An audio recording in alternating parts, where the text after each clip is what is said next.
It's time for the Douglas Coleman Show.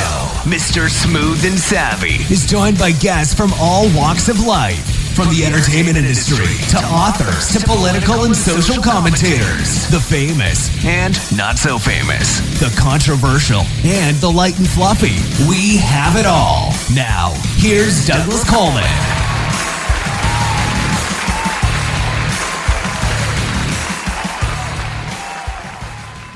Okay, please welcome to the Douglas Coleman Show, William Joseph Hill.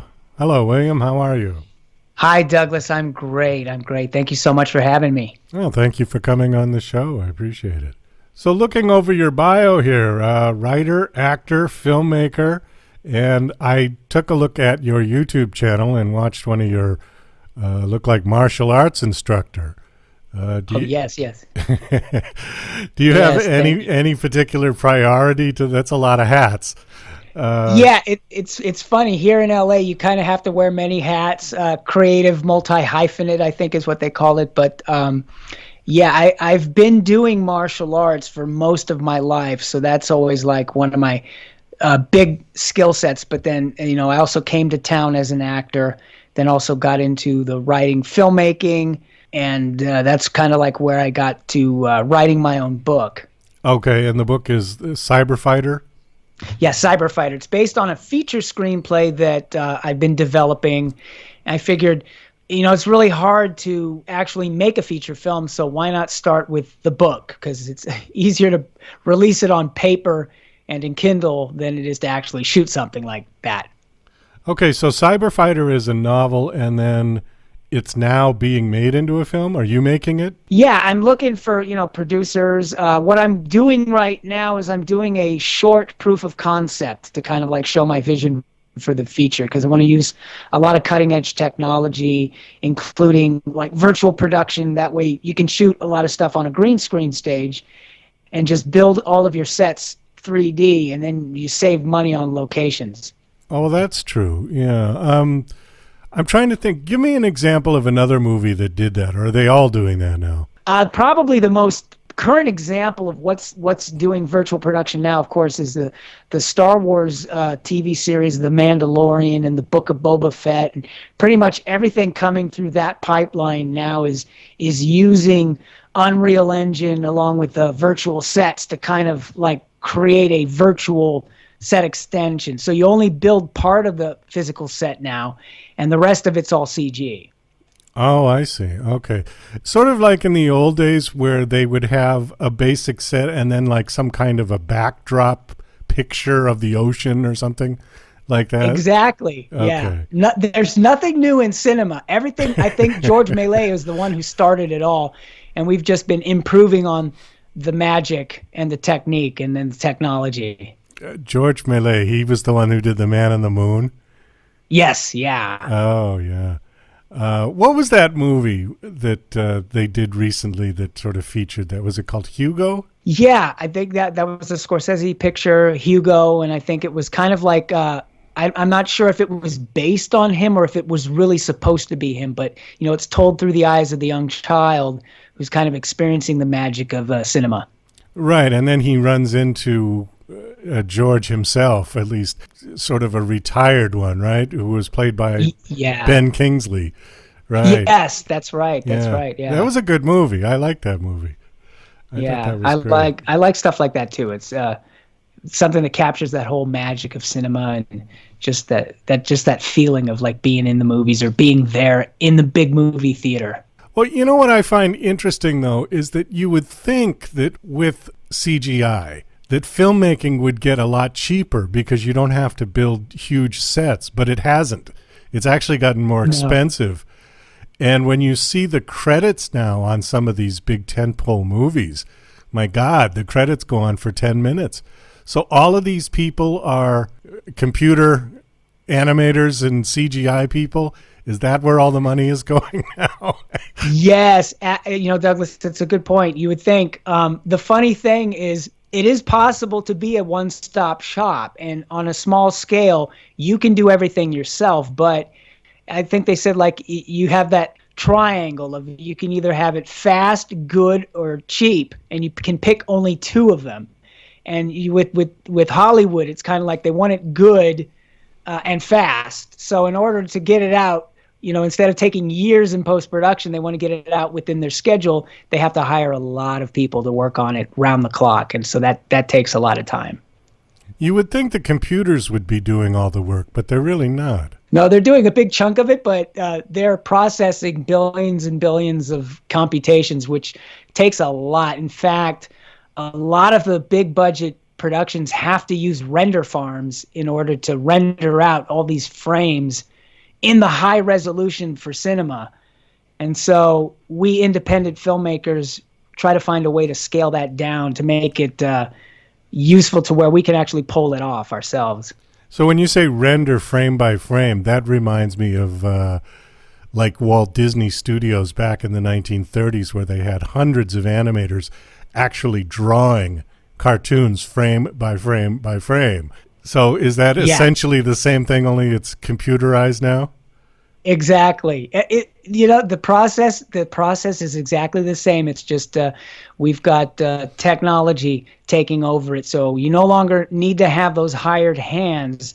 And because a computer can definitely do work faster than a human being, it's happening faster than it would if you had an army of animators. But with Disney, you had your keyframe artist that would draw the poses, and then you'd have the tween.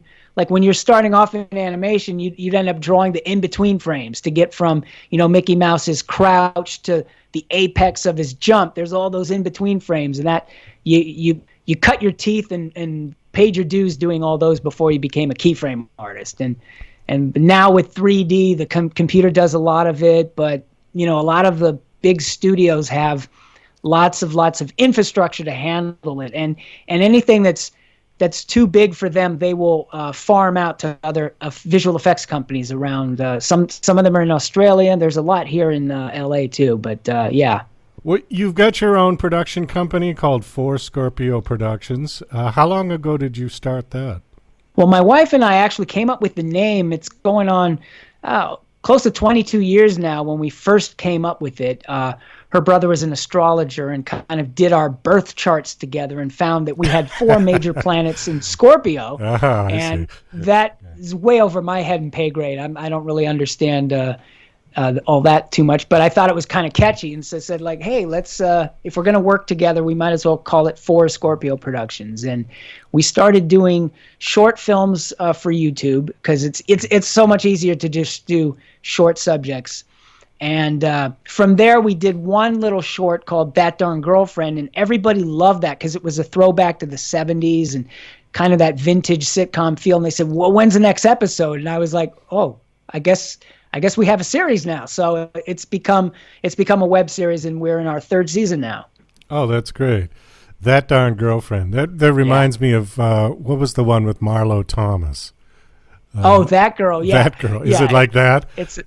Yeah, we steal whatever we can from 50 years ago, the 60s and the 70s. So it's a takeoff on that, and I'd say more of like if you like Bewitched or I Dream of Jeannie or those kind of sitcoms. It's a lot more like that. Oh, I'm a big Bewitched fan. I thought that was a fantastic show. I have the whole show on DVD.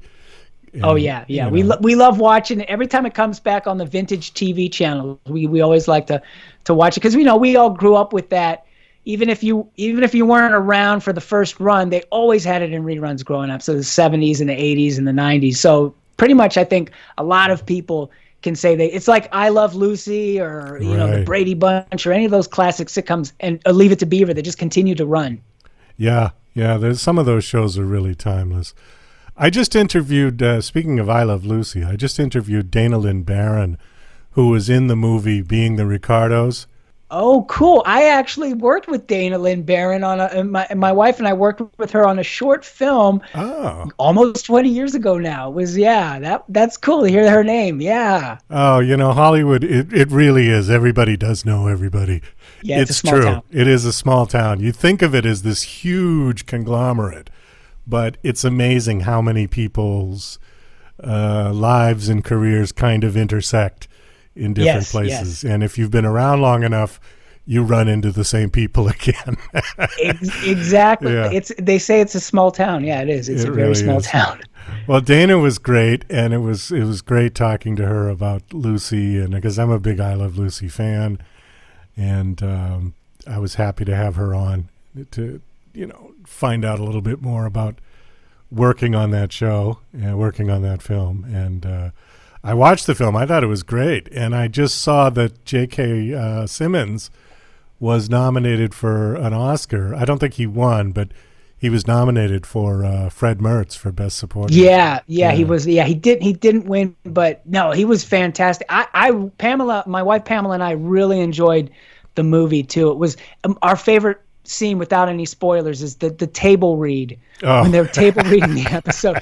It's kind of like I will never watch that series ever again with the same eyes. It's like, wow, it was like a peek behind the curtain. Yeah, exactly. And well, it was the well, we can give it away. It's not that big of a spoiler, but it's the Rusty Hamer bit. Yeah. Oh God, that was funny. Yeah. It was good. And I guess he really was like that. From what I've read, I guess he was pretty crusty. Yes. off stage, off camera. Let's talk a little bit about Cyberfighter. So again, it was a book that has now been. Is it in production? Well, I'm actually in pre-production with the short film version. I've been looking to develop, the feature had been going on for I first wrote the first draft of the feature back in 1999, and we were going to go into production with that. And, things get into turnaround, people get attached, and then things fall through. Oh, we're going to get and so it's not like I was pursuing it constantly for the past 20 plus years. It's one of these things, like you get involved in another project and you put it on the back shelf and then you bring it back out. And at some point I knew that I wanted to if I do a short film, I can kind of show my vision so that if you pitch it to studios, they can see kind of like, oh, okay, it's not The Matrix. It's a little different here. And it's more like this. And it was a great way to do that. And I think during that process of also, whenever you're doing any film, whether it's a short or a feature film, if you get past a certain scale or cast level, it becomes, it's almost as challenging as the feature. So it occurred to me, I have the script. I ought to just do the novelization now because it's easier to just self-publish. When Amazon kind of created this opportunity for self-publication that didn't exist when I first wrote the movie. It kind of because back then self-publishing used to be very expensive, but now because everything's digital and you can do it all on a desktop computer now, it was it just made more sense to just release the book, build an audience who wants to see the movie, and that way, that's also an incentive to get Hollywood we have an audience, a built-in audience for the film. So that was my intention, and the book it was a wonderful process of actually translating a screenplay into a novel, because it's challenging when you take a novel and you have to condense it down to a screenplay. But the reverse, I think, as a writer is a little bit easier because you have to elaborate instead of cut down and dilute, a novel that usually most novels they're very extensive and you've got so many characters and so many subplots and you're like, well, how do I condense this into a 2-hour film? Whereas if you're taking a novelization of a screenplay, you're like, oh, now we can go into everybody's head. Now we can kind of explore the characters. What are they thinking? And that was a lot of fun. Yeah, I learned that as well. I started to write screenplays a couple of years ago, and everybody makes the same mistake. It's the economy of words, right? Yes. That you've got to just use the minimum amount of words. So I started taking advice from poets, because poets writing poetry is exactly the same way. You've got to really pick and choose the words that you need to use. And I found that to be really helpful when I was writing that's screenplays. I've never thought of it that way with poetry, but there's a rhythm, and it's like every word, every word has counts. to mean something in itself. Right, every word counts. And if you get too wordy, the people that read your screenplay. Yeah, one thing that I've done is I've kind of like taken Stephen King's advice and tried to cut down on my adverbs, because he hates adverbs apparently, and I'm like, that's a good point. You start to look at your early drafts of novel writing, and you're like, wow, there's a lot of ly words here. I could cut back on those and make them more active. Well, I've had a lot of authors on this show, and one of the pieces of advice that I keep hearing over and over again is they all said when they first wrote their very first book that it really was terrible. And as they progressed, they got better. And I said, well, what was it that got better? And they said, it was the way that I used the words, and it was my economy of words again. It's like you pick the ones that make the most impact, instead of just babbling on and on and on. And I think that's the craft, is you have to keep practicing to get that point. And I think that holds true with screenwriting as well. I think that your first screenplay is probably not going to be that good. I don't mean you specifically, but just generally. Someone's screenplay is probably not going to be that great, the first one right out of the gate. But you keep doing it and you get better. There is a craft to writing as well as the artistic creative side. The creative side is the story, but the craft is actually putting it together. And it's a good marriage if you can make it work. So let me hold on. Let me just put a timeline on Cyberfighter to give people some perspective. So when did you actually write the book? How long ago? I began writing the book in 2018. Okay. I was working on a film, and there's a lot of downtime between your setups and shots when you're not really when you're a supporting cast member. You got a lot of downtime, so I spent a lot of time with my laptop just cranking it out. And then I actually self-published it through Amazon at the end of 2019, just right before the pandemic hit. And then the pandemic hit, and during that period I actually did an audiobook on Audible of it, which was a lot of fun to do, and also a comic book adaptation of the short film script. So I've got, to me, it's like I'm trying to create a new franchise. So it's kind of like I've got the comic, the novel, and working on the film, and whatever else I can work with this universe that I'm creating. Okay, so you mentioned something before. The reason I wanted to bring up the timeline is because I wanted to show people who might be aspiring to do this that there is a good process involved in this, and sometimes it takes years to develop it and get it right, and to figure out the best approach to making your dream film a reality. You mentioned something, scale. You said once you get to a particular scale, I assume that is code for budget, which is code for money. Yes. Okay. Yes. So in other words, you write Cyberfighter and you realize, it's going to take a lot of money to make it the way you want it, right? Yeah. So if you don't have the money yourself in the bank, you're going to have to go look for somebody who does. And then it becomes a pitch. Then it becomes a sale, right? Yes. So you're creating all of your sort of pitch and sales models with the short features and things like that. Is that the idea, that it'll be something that like a package to pitch to the studios? Yeah, and in fact, because I do, much like Sylvester Stallone with Rocky, he wrote that as a vehicle for himself for his acting career. Right. Cyberfighter originally was conceived as a vehicle for my acting career, but over the years it's developed into in a way it's like I've created my own universe and all these amazing fun characters that are so fun to write too, that anybody who's cast in it's going to have a lot of fun playing whatever role that they get cast in. But to show the vision and to show why I'm the perfect guy for this part. Not only was I smart enough to remember to when you write the character description, make sure it's so specific to you that nobody else could play it. That's one way to do it. And then the other thing is just to if you can do a short film, or you can do some sort of proof of concept to show what the vision is. And film is always going to be collaboration. So whenever you get either a studio or another producer behind it, they're going to have their input. They're going to come up with ideas that you just can't, with your own single brain, can't conceive of, and other people are going to come at it from a different perspective, and that's only going to help make things better. And I think, but the more that you can do with your own vision to put into it without being locked to it, but open to collaboration, I think it's just going to make it better. Well, that was my next point. So, okay, so Cyberfighter, if this thing became a reality in a film, you're going to be the star? You're going to be the yes. Cyberfighter? Okay. And you also wrote the story, right? Yes. So, obviously, this is very close to your heart, yeah? Would it be a challenge for you if somebody came in, and said, oh, well, I think we should change this, change that? I mean, you think, oh, well, this is good, but sometimes that doesn't always work out for people. Sometimes people get a little precious about their baby.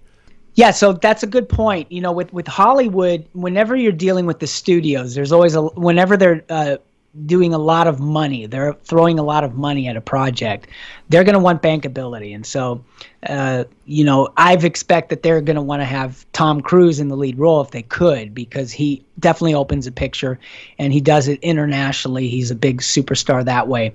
So if they have a superstar attached, they for them, it's almost like, it's a can't lose scenario. But going back to Rocky and Stallone, like, he stuck to his guns and he kind of refused a lot of money that they were throwing at him to just give it away. And I think there's an element of that I have a little bit of leverage in. There you can always say no. You can always say, like, well, look, you just got to attach me. I'll take less money up front, whatever it is, to kind of ease their risk aversion. It's like good studio execs are all risk averse. They want right. That's why you barely see any new franchises. That's why you see endless sequels. It's like, well, they just get intellectual property that they know has made money in the past, and they figure if they just build on that. It's why Disney acquired not only Lucasfilm and Star Wars, but Marvel, because you have all these potential storylines that you can just milk and milk and milk till the end of time. And so they don't have to come up with a brand new superhero or brand new character. Exactly. Whereas with Cyberfighter, it's a brand new universe that I'm trying to build, and that's challenging. You know what? We mentioned I Love Lucy, and for some strange reason, they had to sell that idea of having Desi Arnaz play the husband, because none of the studios, TV studios, networks, would accept that. They said, no. So they took their show on the road, and the audience loved it. And with that behind them, they came back and said, look, the audience loves Desi playing my husband. So is that kind of what you're doing in a strange sort of way, where you sort of start out with the trailer or maybe a little piece of it or something? Are you going to do something like that and then sort of, what do they call that, a market test, audience test? Yeah, that's a good point. The thing is, it's like that's what with the short film, which is the short film is about, like, it's a 20-page script taken off of the original. And it just distills the basic concept of the character. He's a clumsy temp who gets an assignment at a defense contractor where they con him into volunteering to have black belt fighting skills downloaded directly to his brain as a way to test a military program that they're trying to sell to the Pentagon. So by showing that little segment and the world inside the program, and then all of a sudden the fighting skills that my character has, that's a way, and then having me playing that role, it's a way to show to anybody who's looking to maybe back the feature to go, like, this is the guy, because this is what he can do. He can do all this stuff, instead of just relying on letting my resume talk, but just like, no, let me show you. It's kind of like, in a way, it's like an audition. It's an expensive audition, but it's an audition for the feature. That's a good way to put it. It is like an audition. While you were describing the character, two characters came into my head, and tell me if I'm way off with these two, but I thought of Clark Kent immediately and the $6 Million Man. That's, they say that there's nothing original anymore. And in a way, it's kind of true, because everything builds on that type of archetype, I think. And yes, definitely Clark Kent to a point where he's the mild-mannered character, and then underneath is a Superman. And in a way, Cyberfighter is like an origin story for my character. If my character was a superhero, because he goes from like being a complete klutz, no physical strength or coordination, to like having Jackie Chan style black belt skills like within a 72-hour download process. And so then he has all these skills, and then it becomes like he has fun and games of like, oh, I'm going to play with my new toys. And then eventually he learns that, when you know how to fight, sometimes you can get yourself into a lot of trouble because there's elements that actually want to use him for their own purposes, not just the Pentagon, but the main bad guy is a renegade cloning engineer he's a triad crime boss from Hong Kong who wants to use my character for his own world domination project. It's a very comedic book, and it's a very comedic story, but it's kind of like, it also like parodies, not so much parodies, but kind of like is an homage to James Bond too. Oh, okay. Well, another one was Peter Parker that just sort of came into mind. Yeah, I don't know why the $6 Million Man came in there. I think because of the cybernetics and the kind of like he goes, he's make him stronger, better, faster. It's like, in a way, it kind of is like that. Without hardware, it's all software based. So you are on the right track. It's more of a software upgrade than a hardware. Well, I guess considering in the 70s when $6 Million Man came out, there was no software. They were strictly hardware based at that point. It was before Steve Jobs and Steve Wozniak created the PC. So it was like, we were still working with the old IBM chips. I think at the point that $6 Million Man was out, Steve was still in his daddy's garage, fiddling around with soldering irons.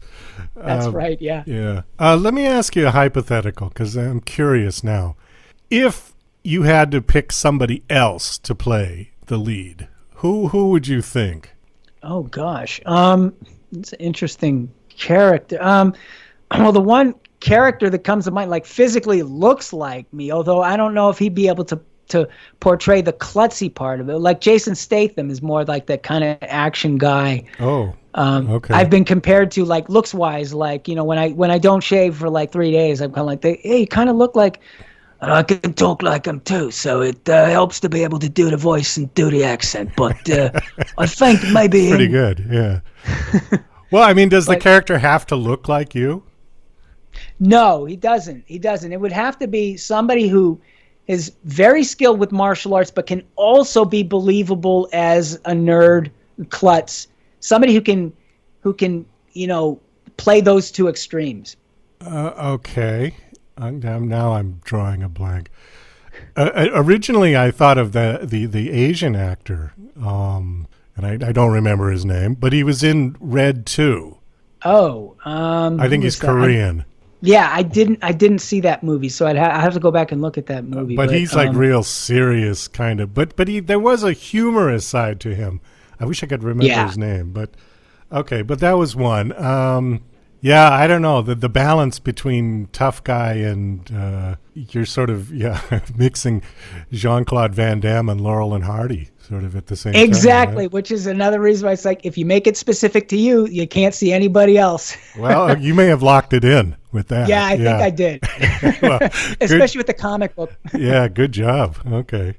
That way the studios have no choice. Nope, got to take me. I'm the only one who can do it. Right. Yeah.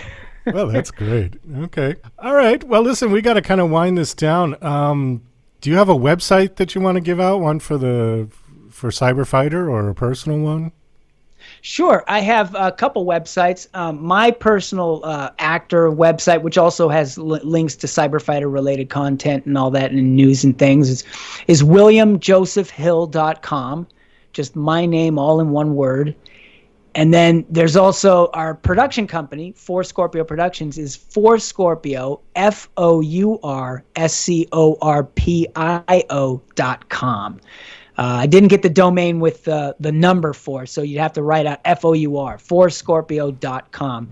And that also has links to not only Cyberfighter, but other projects that our production company works on, like That Darn Girlfriend and some of our other short films and things. Okay, so is the Cyberfighter, the short film, is that out? No, I've actually done, there's the portion that takes place inside the virtual program is is a CG animation. I've already done that. I'm just looking to raise money to shoot the live action portion of that.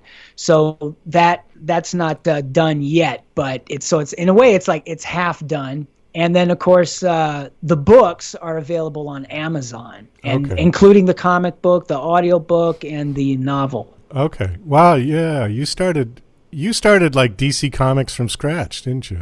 Kind of. Yeah. Wow. Of course, if DC wants to pick it up, sure. Compete with Marvel.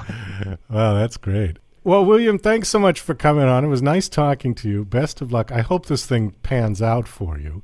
It sounds like a great character. It sounds like it would be a lot of fun. It would be a great action comedy, adventure, all of the above, yeah? Yeah, thanks so much, Douglas. Yeah, if you like Jackie Chan movies, you like comic books and sci-fi and all that stuff, I just threw it all together in one big package.